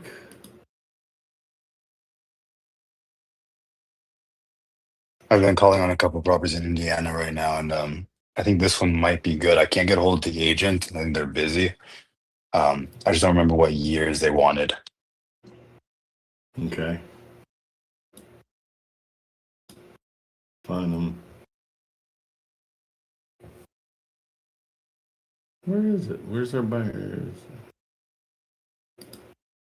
Is this him? So he likes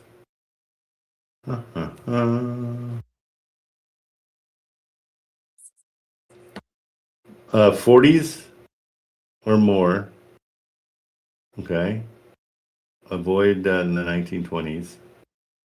Rehab cosmetic is medium, no gutted. Here, I'll put all this over. Oh, he had that too. $100 a month in insurance is what he wants to be. And it doesn't need the cash flow, but he wants Are they fine with duplexes? Yeah, and he wants 3 2s, like as right. Yeah, everybody loves duplexes. Okay.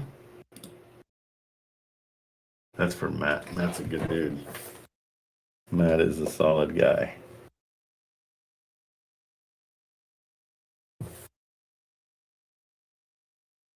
Yeah, where are you looking in Indiana?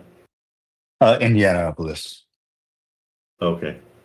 And you call Yeah, it I'm pretty sure Indiana. that's where a lot of the buy boxes were. Yeah, and then I know Tyrell's got the rest of the entire state taken care of. Especially Kentucky. What is it? Kentucky, Kanakaki. Kankakee. Oh, is it Kankakee? No, it's Kankakee, but Kanakee. Kankakee. Kanakee.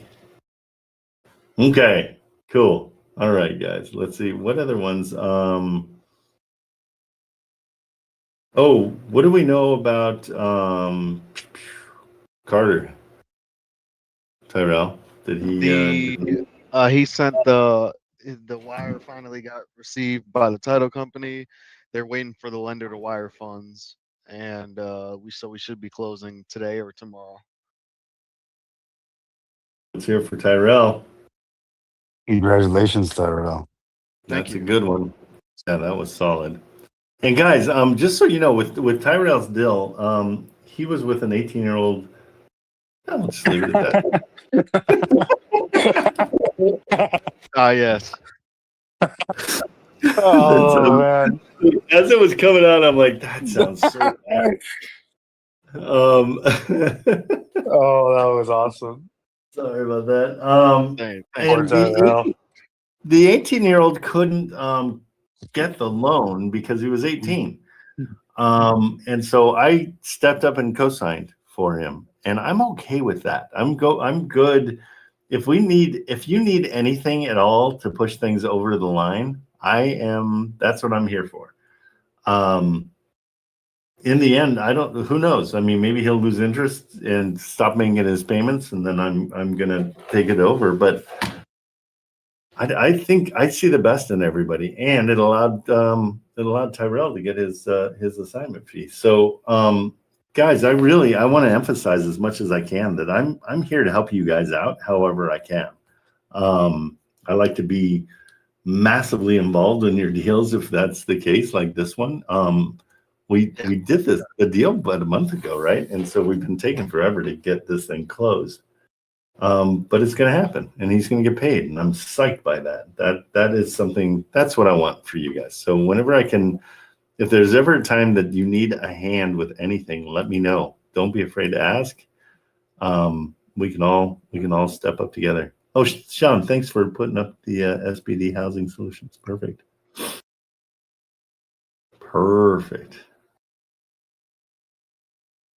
Oh, KH is here.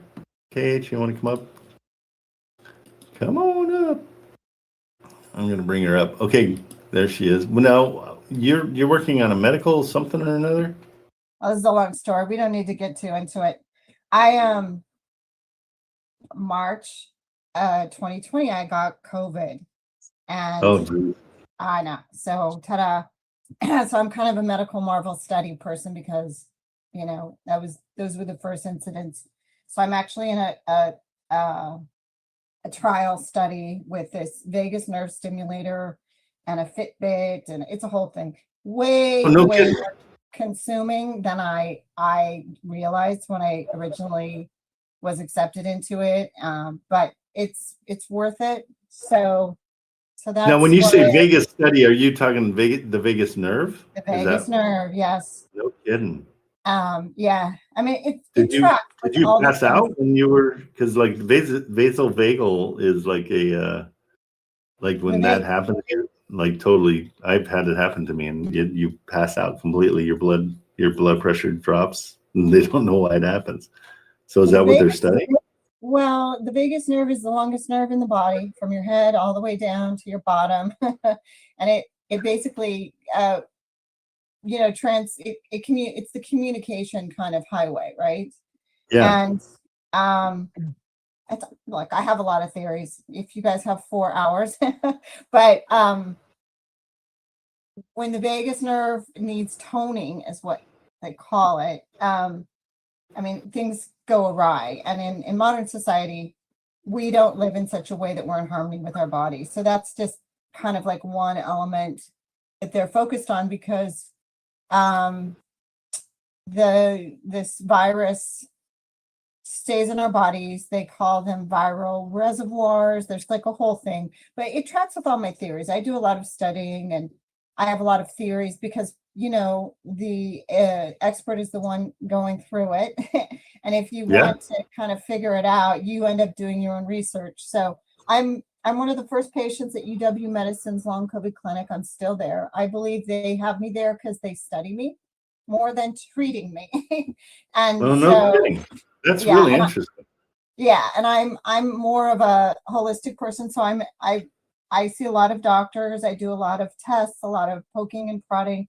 I have a functional medicine kind of. I go to this Osher Center in Ballard where we do acupuncture and all kinds of things, and I work real closely with this doctor. We do things like resetting our microbiome, which these things have been much more helpful than the medications they've thrown at me. They put me on gabapentin and all kinds of things. And so now do you still have COVID, or is it that's the $1 million question. We all have been exposed to this virus. This virus is not trying to kill us, but in the beginning it didn't know us. When it when we first started contracting it, was the first time it was in our species, right? So that's when it was really gnarly, which is when I got it. So I had symptoms for a very, very, very long time. I was actually in the New York Times because I lost my sense of taste and smell for almost a year. just all kinds of crazy things. And I was in that first tier of people that just had all these, I was in the respiratory center, but I wasn't intubated and I wasn't hospitalized in that way. I would have not made it back then. When they were plugging people into those things, they didn't know what they were treating. And thank goodness that I was very sick, but I think it happened so quickly. I didn't like faint in the emergency room. Like when people like were dropping, that's how they were. Yeah. You know? And so, but I had all the things. I mean, you name it, I had it. I struggled for a long time. I still have a lot of limitations. It makes you kind of readjust the way you function in life. One of my really big ones, which I think this is helpful, is I get something called lactic acidosis. I used to own a Pilates studio and I was a fitness instructor. So I know what it feels like when your body floods with lactic acid. It's that really painful thing that happens when you kind of overwork out your muscles.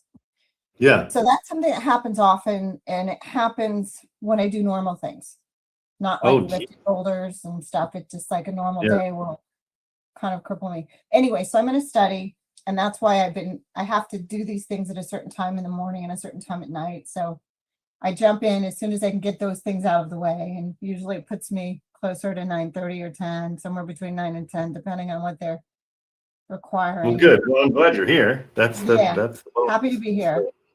You're awesome. All right, cool. Well, stay well. Geez, Louise, that's. Oh, listen, that's the game. The name of the game. The truth is, it kind of forces you to make better choices. Like you don't really.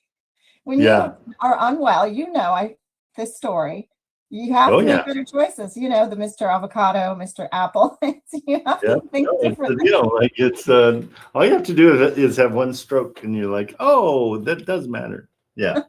Well, it's called it young people. Everything you do now, it's not like yesterday's news. Your body is incorporating all the things you do, and as you get older, if you don't take the right steps, man.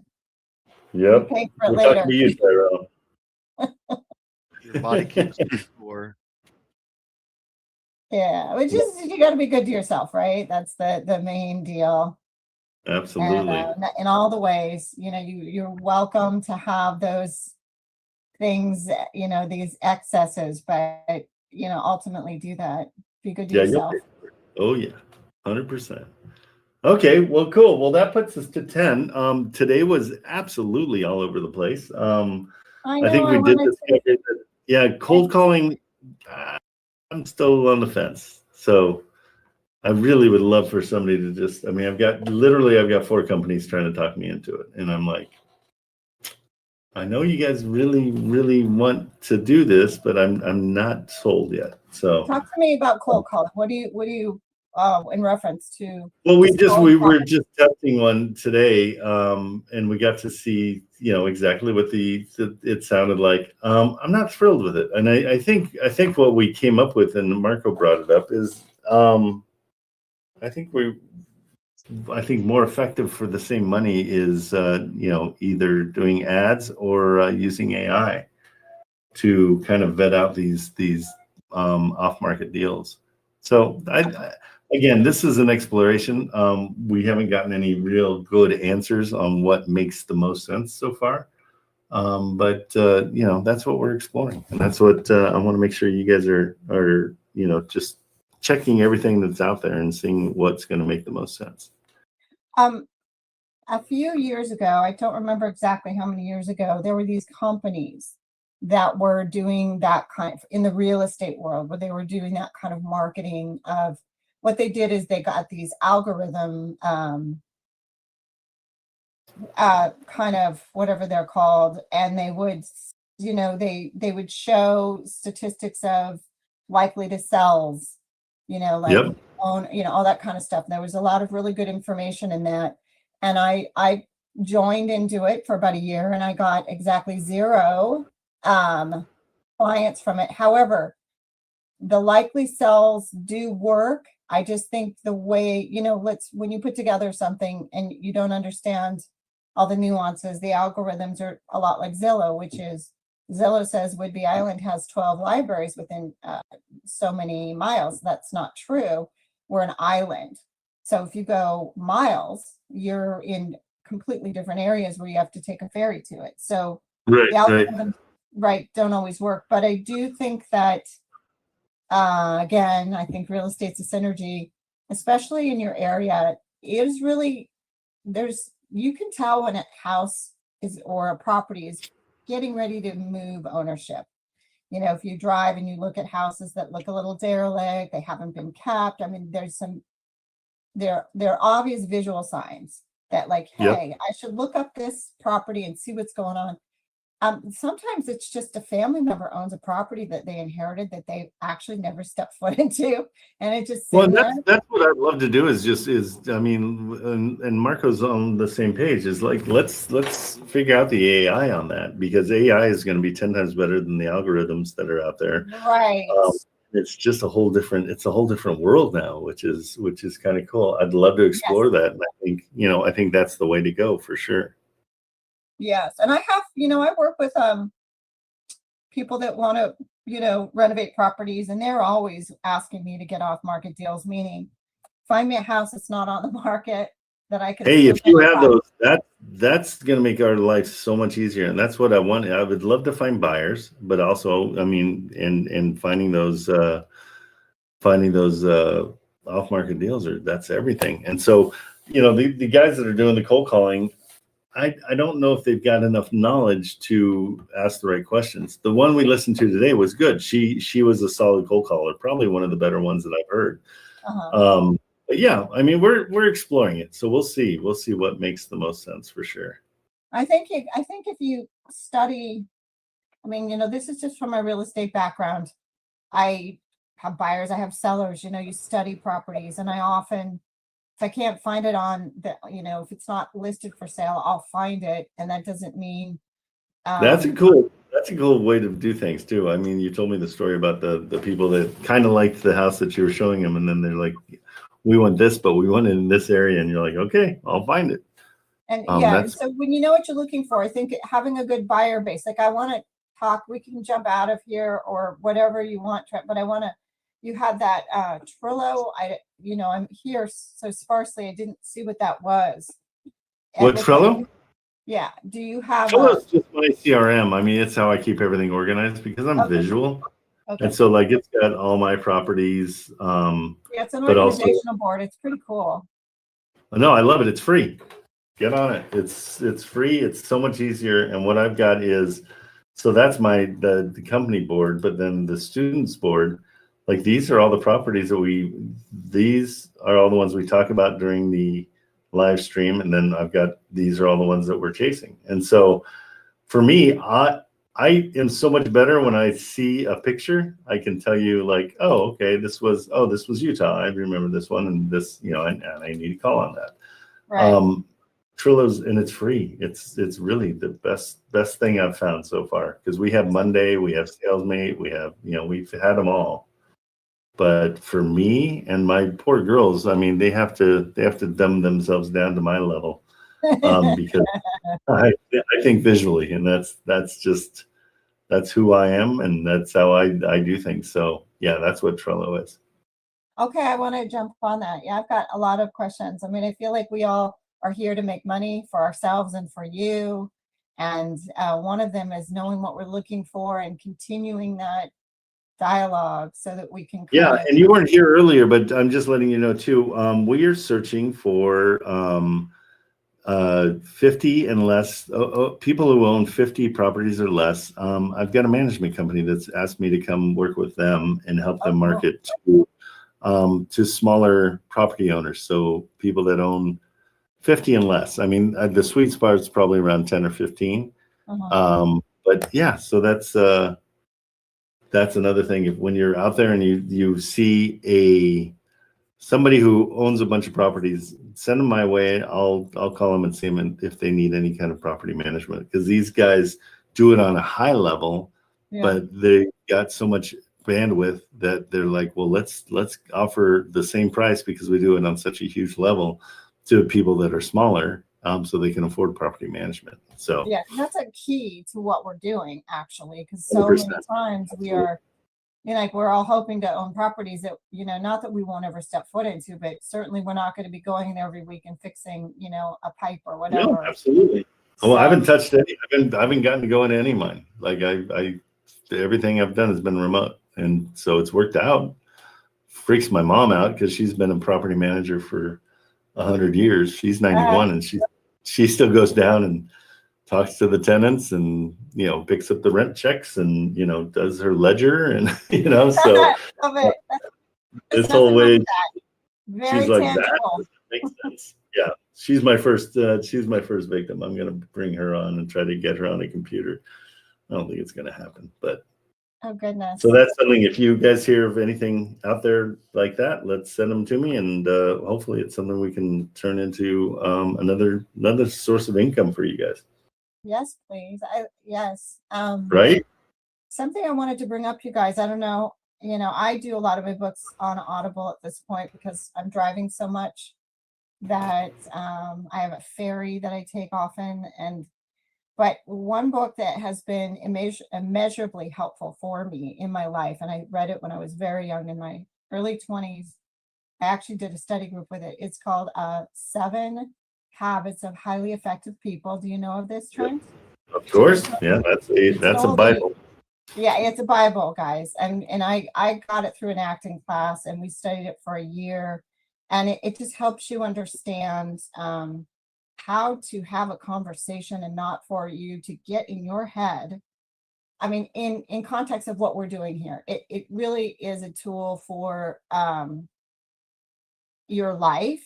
I also think that going into an improv class is also a really good tool for your life. But I totally agree. I'm with you. I think that's it's not only fun, but yeah, the whole base of everything, and I've always instilled it in my kids, is confidence is everything. And if you can build your confidence, yes. Myself and my entire family, we have what we call blind confidence, and it's confidence for absolutely no reason at all. And I've given it to my kids. An example of, like, when I was a little kid, I was taking a swimming class, and they kept on sending all the kids home, and I felt like I was the best one because I was there the longest. I got to, and it was because I couldn't swim. And so it's all your perspective. So my confidence was through the roof because I'm like, oh yeah, she doesn't like any of those other kids. She sent them all home. But yeah, so maybe I think you had there's some magic there, because confidence. Absolutely, confidence is everything. And so anytime I can instill it in you guys, and that's I reiterate all the time, the more you give me, the more I'm going to give you. And so anybody that reaches out to me knows that I'm going to answer the phone. I'm going to I'm going to take the time. We're going to talk, and we're going to try to get it figured out and try to get out, whatever we can that you're working on. Let's work on it together. I'll help you out. I love it. Look at this. I did an AL on top cities with population. You guys are also, I mean, this is exciting.